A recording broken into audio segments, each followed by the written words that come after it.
Your people are gone. There's no getting them back. I'll get us across. You'll get us killed. If you have a way out, take it. I'll be back for you.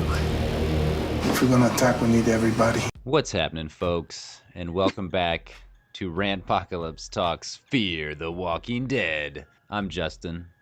I'm Kelly. And together... No. You did it already. You gotta continue in that voice. And you have to keep my mom in that voice. Okay, all right, hang on.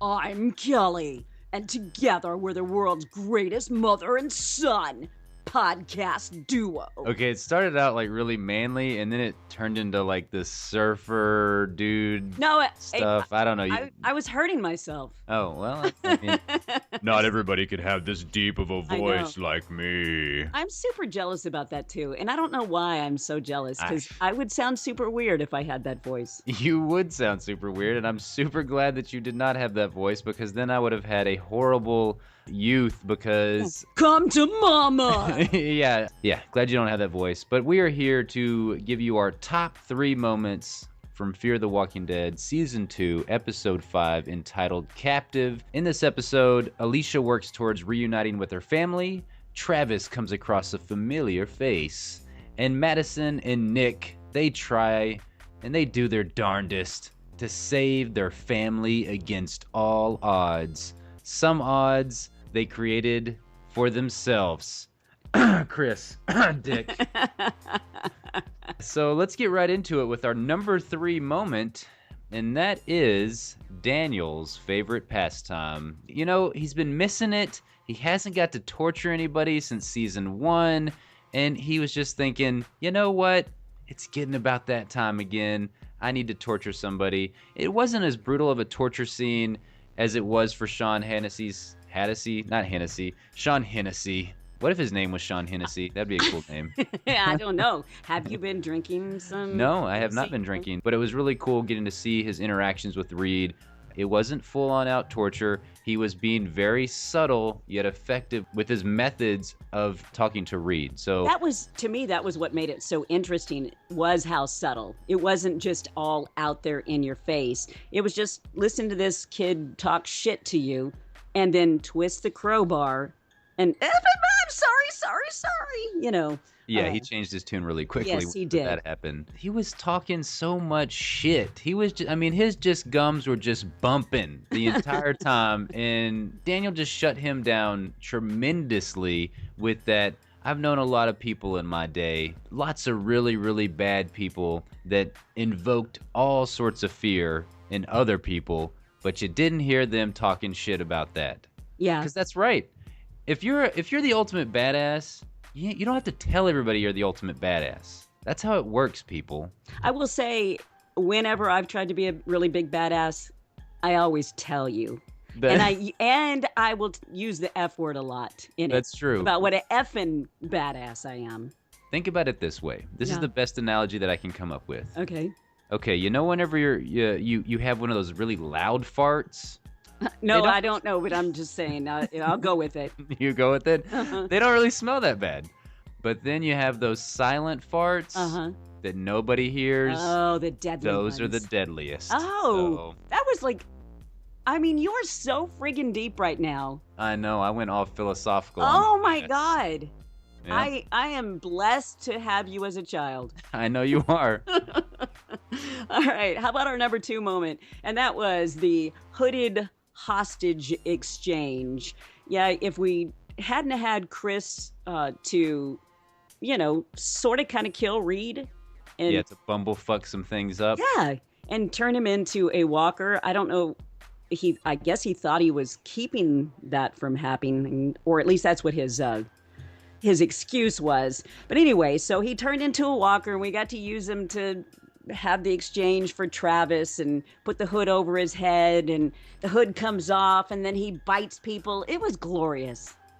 It was really glorious. I think that this is quite possibly one of the coolest moments that we've seen on Fear the Walking Dead. Now, I will say, this is a big controversy amongst Walking Dead comic book readers. Just a slight spoiler alert, it hasn't happened yet on the TV show, but it did happen in the comic books. Okay. And a lot of people are upset that are comic book fans, that are the purists out there. Oh Because my they, God! It happened I, on Fear the Walking yeah, Dead. it happened in the book like this. Yeah. It's so stupid in the show. But yeah, so the guy, Dave, I think it's Dave Erickson, he said that he wasn't 100% aware of this going down in the comic book before he did this on the show, but I don't know. I don't know what the said true story is. Robert Kirkman, who? Yeah, exactly. Yeah. Regardless, I still think it was a very cool moment, and I hope that they still do have that moment on the show, because I do think it'll be more impactful when they do it on the show, because it'll be with characters that we've come to know and love throughout the last 6 seasons. So for me, doing both.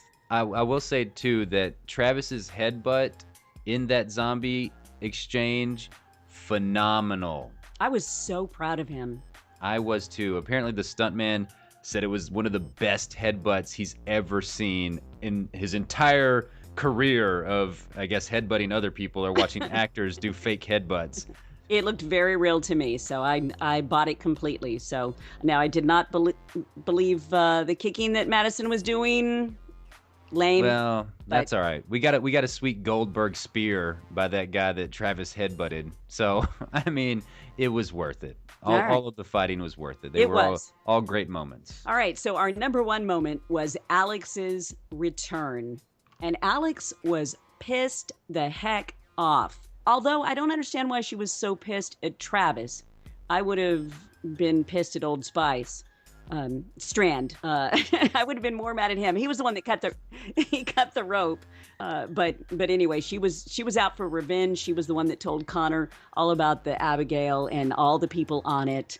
So she was responsible for it, and not Jack. I think I talked about it either in our top 3 or our podcast. I kept saying, I think Alex, she's going to be a part of Connor's group. She's going to be pissed off. And sure enough, she was. I'm with you, though. The anger was most definitely misdirected. Travis, at the worst, he just didn't make the complete right move, but his head he was in the right ballpark. Yeah. You know, he was trying to save them. He just, he kind of backed down a little bit where he should have been like, nah, they're staying on the effing boat. Screw you, Strand. That's where they're staying. But he kind of cowered down a little bit and was like, okay, well, it's Strand's boat. I guess I gotta let him do this time. So he should have manned up. He should have nutted up right there. He should have headbutted him. He should have, because we see. Yeah. That is his go-to wrestling move right there. That is the finishing move, is Travis's headbutt. I'm very excited to see where this whole Alex storyline is going to go next, because she looked pretty scary in this episode. Like, she looked like she was ready to cut a bitch. She was. But I was glad to see her back, though, because she is a really strong character.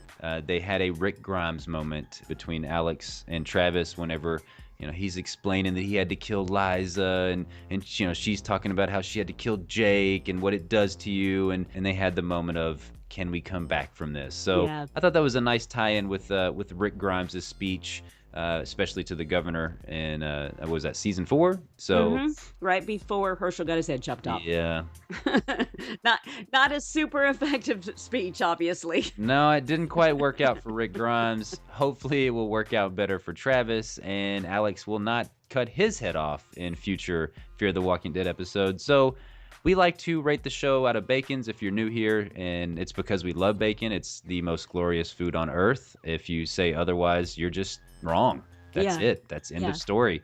So how many bacons out of 5 would you rate Fear the Walking Dead Season 2, Episode 5? I gave it 3 1/4 bacons. And again, my rating is based strictly on Fear the Walking Dead against Fear the Walking Dead. Makes sense. Yeah, totally makes sense. I'm going to give this episode 3 out of 5 bacons. There was some really cool moments. Obviously, the ones that we talked about were really cool. I really enjoyed those. Overall, it was a fun episode. I still don't quite know where the hell they're going with this story, and I'm not too down on the whole villain of the week situation that we've been getting the last couple of episodes. But hopefully, Alex, maybe she's going to be a recurring villain here in the future, or maybe Chris is just going to go like psycho and just try to kill everybody on the boat, and it's going to be everybody versus Chris, and I'll love that. I think that'll be fantastic. I think Chris would make it an excellent villain. Thanks so much for checking out our video.